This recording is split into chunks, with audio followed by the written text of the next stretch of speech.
来，乡亲啊，继续来看这个捷克参议院的访问团，今仔日拜访立法院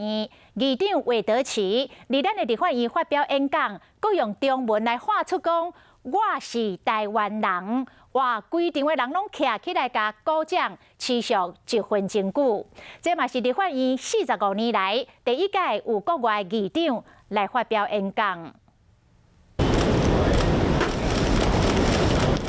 透早，台北市乌阴兼落雨，捷克参议院访问团到立法院进行国会外交。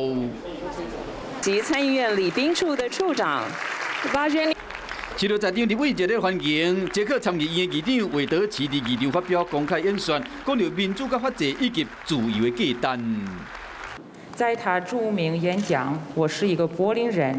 明确反对共产主义和压迫政权，并支持西柏林人民。他表示，自由是不可分割的，只要一人被奴役，所有的人都不自由。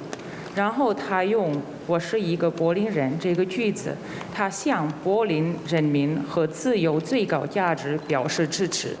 我是 台湾人，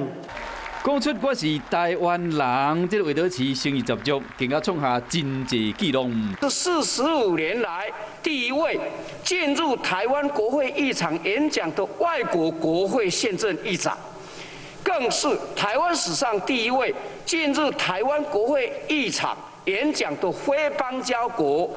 宪政议长。 感谢捷克参议院来访，展现两国前期立法院长尤锡坤赠送艺术锤做纪念品，更加颁发一顶国会外交荣誉奖章。